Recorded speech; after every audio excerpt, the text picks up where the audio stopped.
পাকিস্তান আফগানিস্তান সীমান্তে দুদেশের সীমান্তরক্ষীদের মধ্যে ব্যাপক সংঘর্ষ চলছে। এতে এরই মধ্যে ১৯ জন পাকিস্তানি সেনা নিহত হয়েছে। অন্যদিকে আফগানিস্তানে ৩ বেসামরিক নাগরিক নিহত হয়েছেন। স্থানীয় সংবাদ মাধ্যমের বরাতে চীনা সংবাদ সংস্থা সিনহুয়া এ খবর জানিয়েছে। বিশ্বের অন্যান্য সংঘর্ষগুলো স্বাভাবিকভাবে নেওয়া গেলেও আমাদের জন্য এই দুই দেশের সংঘর্ষ স্বাভাবিকভাবে নেওয়া সম্ভব নয়। তাই পাকিস্তান আফগানিস্তানের সংঘর্ষের ঘটনায় অবাক হয়ে সবাই জানতে চাচ্ছে, হঠাৎ কি হলো ইসলাম প্রধান দেশ দুটির মধ্যে? মুসলিম হলেও কেন একে অপরের সাথে লেগে গেল? এর পেছনে কাদের ষড়যন্ত্র আছে? চলুন একটু গভীরে যাওয়ার চেষ্টা করি। ২০২১ সালে আফগানিস্তানে ক্ষমতায় তালেবান আসার পর থেকে পাকিস্তানের সাথে উত্তেজনাপূর্ণ সম্পর্ক বিরাজ করছে। দীর্ঘদিন ধরেই আফগানিস্তানে ভূখণ্ড ব্যবহার করে পাকিস্তানে জঙ্গি হামলা হচ্ছে বলে অভিযোগ করছে ইসলামাবাদ। তবে আফগানিস্তানের ক্ষমতাসীন গোষ্ঠী তালেবান এই অভিযোগ অস্বীকার করেছে। পাকিস্তান আফগানিস্তানের সম্পর্ক জটিল আকার ধারণ করে চলতি বছরের মার্চে। ওই সময় পাকিস্তানি সামরিক বাহিনী আফগানিস্তানের ভূখণ্ডে ২ দফায় বিমান হামলা চালায়। এতে আফগানিস্তানে ৫ নারী ও শিশু নিহত হয়। আফগানিস্তানের ক্ষমতায় তালেবান ফেরার পর থেকে পাকিস্তানের পশ্চিম সীমান্ত অঞ্চলে জঙ্গি সহিংসতা ব্যাপক বৃদ্ধি পেয়েছে। জঙ্গিদের পুনরুত্থান ঠেকাতে রীতিমতো লড়াই করছে ইসলামাবাদ। কেবল চলতি বছরেই বিভিন্ন সংঘর্ষে পাকিস্তানের ৩৮৩ সৈন্য নিহত হয়েছেন বলে জানিয়েছে দেশটির সামরিক বাহিনী। একই সময়ে সামরিক বাহিনী অন্তত ৯২৫ জঙ্গিকে হত্যা করেছে বলে খবর দিয়েছে পাকিস্তান। এসব তথ্য সামনে আসার পর অমুসলিমরা সুযোগ পেয়ে যাচ্ছে। অনেকে বলছেন নিজেরাই ঠিক নাই, আবার ইসলাম প্রতিষ্ঠার কথা বলে। বিপরীতে কেউ কেউ আবার এসবের মধ্যে হিন্দুত্ববাদী ও ইহুদি ষড়যন্ত্র দেখছেন। মুসলিমদের বিভক্ত করার জন্যই কেউ ষড়যন্ত্র করতে পারে বলে মত তাদের। অনেকেই সোশ্যাল মিডিয়ায় বলছেন পাকিস্তানি ইসলামিক খেলাফত আসবে ইনশাল্লাহ, আফগানিস্তান উন্নতির দিকে চলে যাচ্ছে, তাই আমেরিকা এই যুদ্ধ লাগাচ্ছে। অথচ ৩ বছর আগে ২০২১ সালের আগস্টে তালেবান আফগানিস্তানে ক্ষমতা দখল করে। এই ঘটনাটি পাকিস্তানের জন্য ছিল অনেকটা বিজয়ের মতো। পাকিস্তান তখন মনে করেছিল তালেবান ক্ষমতা এলে তাদের মধ্যে একটি শক্তিশালী সম্পর্ক গড়ে উঠবে এবং দক্ষিণ এশিয়ার ভূ রাজনীতিতে নতুন সম্ভাবনা তৈরি হবে। তখন পাকিস্তানের স্বরাষ্ট্রমন্ত্রী শেখ রাশিদ আহমেদ বলেছিলেন, তালেবানের দ্রুত ক্ষমতা দখল একটি নতুন জোট তৈরি করবে যা পুরো অঞ্চলের জন্য বৈশ্বিক গুরুত্ব সৃষ্টি করবে। পাকিস্তানের প্রধানমন্ত্রী ইমরান খানও তালেবানের ক্ষমতায় প্রত্যাবর্তনকে আফগান জনগণের দাসত্বের শিকল ভাঙ্গা হিসেবে উল্লেখ করেছিলেন। এর পেছনে কারণ ছিল সোনালী অতীত। পাকিস্তান দীর্ঘদিন ধরে তালেবানকে আশ্রয় এবং সমর্থন দিয়ে এসেছে। তালেবান ২০০১ সালের পর পাকিস্তানের সীমান্তবর্তী অঞ্চলে আশ্রয় নেয় এবং সেখানে নিজেদের শক্তি তৈরি করে। পাকিস্তানের মাদ্রাসাগুলোর মধ্যে এমনকি তালেবানের বহু নেতা পড়াশোনা করেছে এবং পাকিস্তানের বিভিন্ন শহর যেমন কোয়েটা, পেশোয়ার এবং করাচি তাদের জন্য নিরাপদ আশ্রয়স্থল ছিল। সব মিলে পাকিস্তান এবং তালেবান একসময় মিত্র ছিল, কিন্তু বর্তমানে তাদের মধ্যে সম্পর্ক উত্তেজনাপূর্ণ এবং জটিল হয়ে উঠেছে। আফগানিস্তানের অভ্যন্তরীণ সমস্যা, সীমান্ত বিতর্ক এবং সন্ত্রাসী কর্মকাণ্ড এই সম্পর্ককে আরও তিক্ত করেছে। তালেবান ও পাকিস্তানের এই সম্পর্ক ছিল পারস্পরিক উপকারী, কারণ পাকিস্তান চেয়েছিল আফগানিস্তানে তালেবান শক্তিশালী হলে তাদের প্রভাবও বৃদ্ধি পাবে। তবে তালেবান কাবুলে ক্ষমতায় আসার পর তাদের আচরণ পরিবর্তিত হয়েছে।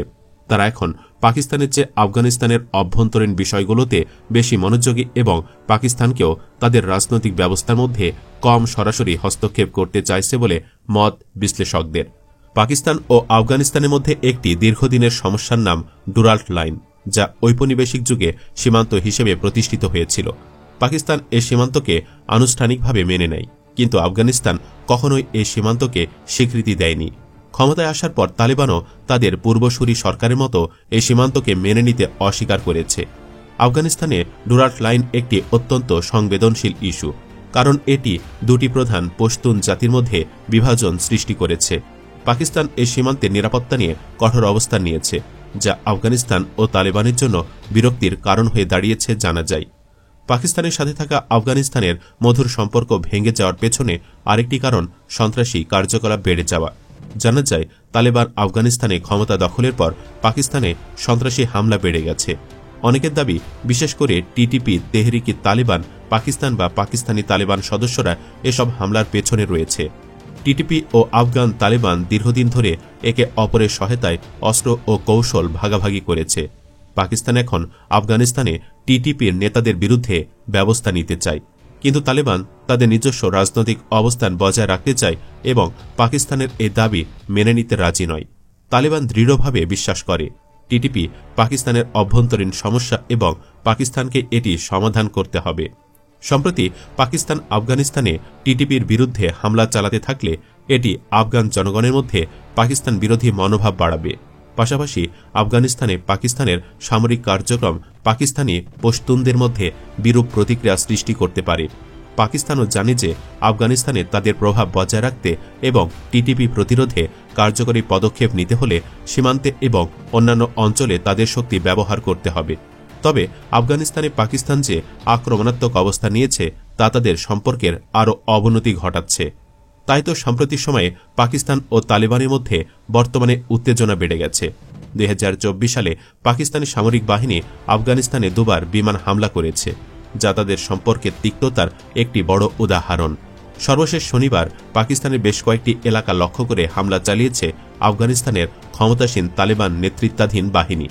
আফগানিস্তানের ভূখণ্ডে পাকিস্তানের বিমান হামলার কয়েকদিন পর শনিবার এই পাল্টা হামলা চালানো হয়েছে বলে দাবি করেছে আফগানিস্তানের প্রতিরক্ষা মন্ত্রণালয়। তবে হামলায় তাৎক্ষণিকভাবে উভয় পক্ষের হতাহত কিংবা ক্ষয়ক্ষতির বিষয়ে বিস্তারিত তথ্য পাওয়া যায়নি। যদিও চীনের রাষ্ট্রায়ত্ত বার্তা সংস্থা সিনহুয়ার প্রতিবেদনে সীমান্তে আফগানিস্তানের সামরিক বাহিনীর সঙ্গে সংঘাতে পাকিস্তানের অন্তত 19 সেনা এবং 3 আফগান বেসামরিক নিহত হয়েছেন বলে জানানো হয়েছে। আর ফরাসি বার্তা সংস্থা এএফপি বলেছে শনিবার প্রতিবেশী আফগানিস্তান ও পাকিস্তানের সীমান্তে সংঘর্ষে পাকিস্তানি 1 সৈন্য নিহত হয়েছেন। এর আগে গত 25 ডিসেম্বর আফগানিস্তানের পাকতিকা প্রদেশের একাধিক এলাকায় বিমান হামলা চালায় পাকিস্তানের সামরিক বাহিনী। এই হামলায় আফগানিস্তানে অন্তত 46 জনের প্রাণহানি ঘটে, যাদের বেশিরভাগই নারী ও শিশু। পাকিস্তানের বিমান হামলায় বেসামরিক এই হতাহতের ঘটনার প্রতিশোধ নেওয়ার অঙ্গীকার করেছিল আফগান তালেবান। সেই অনুযায়ী শনিবার স্থানীয় সময় সকালের দিকে আফগানিস্তানের সীমান্ত লাগোয়া পাকিস্তানের খাইবার পাখতুনখাওয়া প্রদেশের একাধিক এলাকায় হামলা চালিয়েছে আফগানিস্তান। সব মিলিয়ে পাকিস্তান ও তালেবান এখন যে সম্পর্কের মধ্যে রয়েছেন তা দীর্ঘমেয়াদী শান্তির জন্য চ্যালেঞ্জ হয়ে দাঁড়িয়েছে। পাকিস্তান চাইছে আফগানিস্তানের অভ্যন্তরীণ সমস্যাগুলো তাদের সমাধান করতে, কিন্তু তালেবান তাদের স্বাধীনতা বজায় রাখার জন্য পাকিস্তানের চাপ মোকাবেলা করতে চাচ্ছে।